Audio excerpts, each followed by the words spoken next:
بين الكرامة وضرورات البقاء، هكذا يمكننا وصف واحد من أكثر المشاهد السياسية تعقيداً في الآونة الأخيرة. دعونا نغوص في هذا الموضوع بهدوء وموضوعية تامة. في قراءتنا اليوم نقوم بتفكيك اتفاق دمشق، ولكن ليس بالاعتماد على العواطف أو الانطباعات الأولى، بل نعتمد كلياً على العدسة التحليلية الدقيقة للكاتب والمحلل السياسي ريبر هابن. طريقة ريبر هابن في قراءة هذا الحدث تفصل ببراعة شديدة بين الشعور بالكرامة وبين ضرورات البقاء القاسية. دعونا نستكشف كيف يفكك هذه الإشكاليات. إذن النقطة الحاسمة التي يبدأ بها المحلل ريبر هيبون هي الاعتراف بالصدمة العاطفية بكل وضوح. يقر هيبون بأن رؤية قائد خاض معارك طاحنة ضد تنظيم داعش لسنوات وهو يقف في هذا الموقف شكلت ثقلا نفسيا هائلا.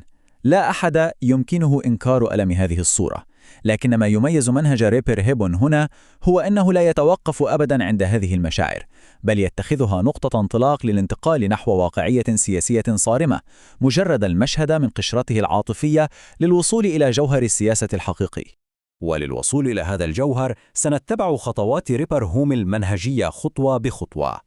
محطاتنا ستبدأ بالصدمة وتصادم العاطفة مع الواقع، ثم ننتقل إلى المنهج التحليلي لريبر هوم، يليه تحول المصالح الدولية، وبعدها نقارن الممكن بالمأمول، ثم نضع الانتحار السياسي في كفة مقابل البقاء في الكفة الأخرى، لنختم أخيراً بدروس المرحلة القادمة.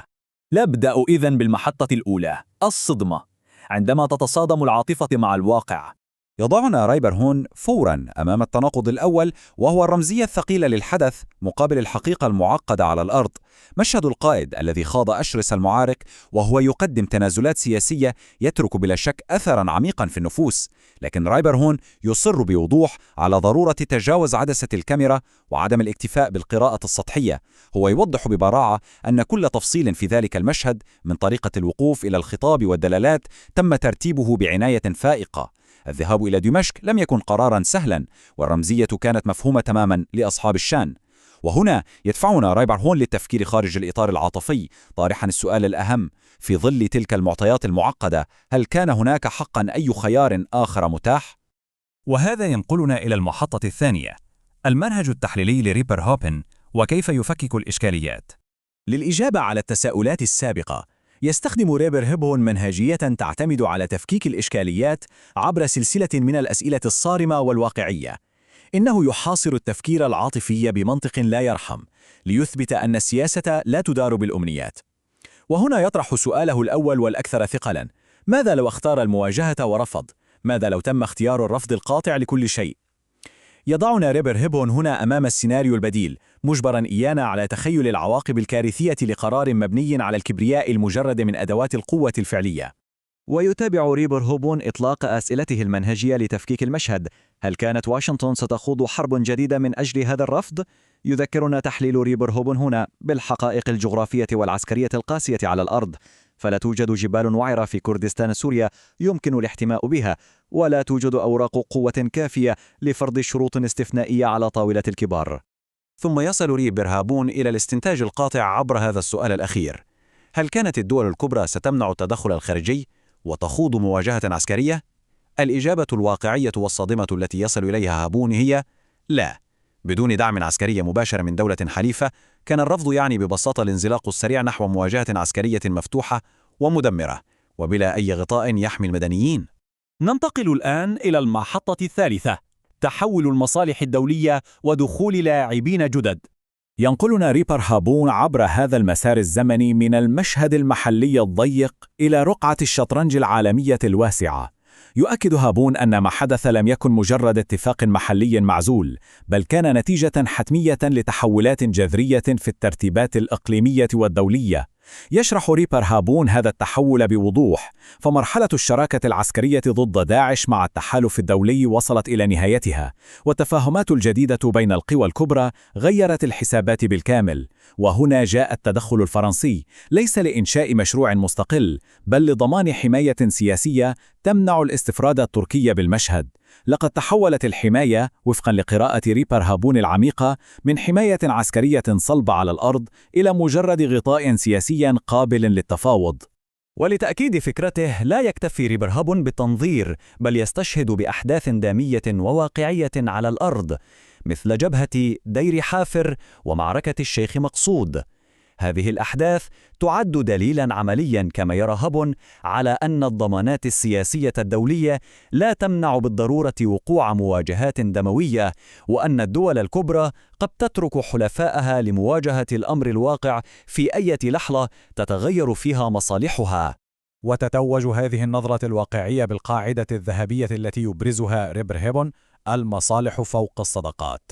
يوضح التحليل هنا الوجه القاسي للسياسة الدولية.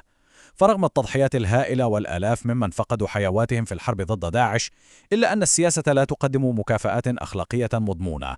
بمجرد انتهاء الحاجة العسكرية تتغير الحسابات فورا ودون أي التفات للعاطفة. لندخل الآن في المحطة الرابعة: الممكن في السياسة مقابل المأمول. بناء على تلك التوازنات القاسية التي تحدثنا عنها، ينتقل ريبر هابون لتقييم بنود اتفاق دمشق. هو لا يقيس الاتفاق بما كان يتمناه الناس أو يحلمون به، بل يستخدم عدسة براغماتية بحتة تزن الأمور بميزان القوى الحالي وما يمكن انتزاعه فعليا من طاولة المفاوضات. يستعرض ريبر هابون المكاسب: اعتراف باللغة في المناهج، مناصب مرتبطة بالشأن الكردي، وتواجد سياسي في المؤسسات.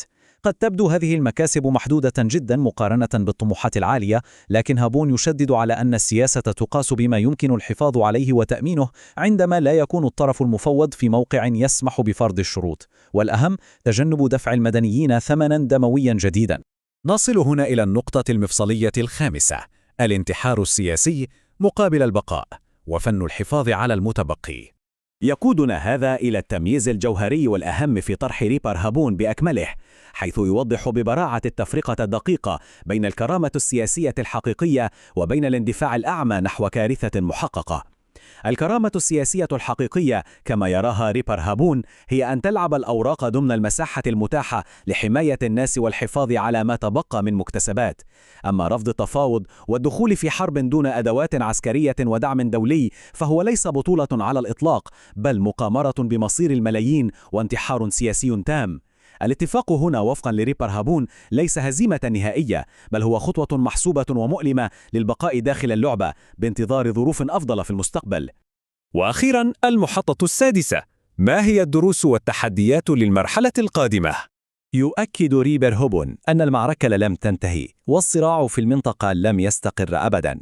التحالفات تتغير والمصالح تتبدل في كل لحظة، ولذلك يجب الاستعداد للمستقبل من خلال استيعاب دروس الماضي القريب. يلخص ريبر هابون هذه الدروس الحيوية في 3 نقاط أساسية.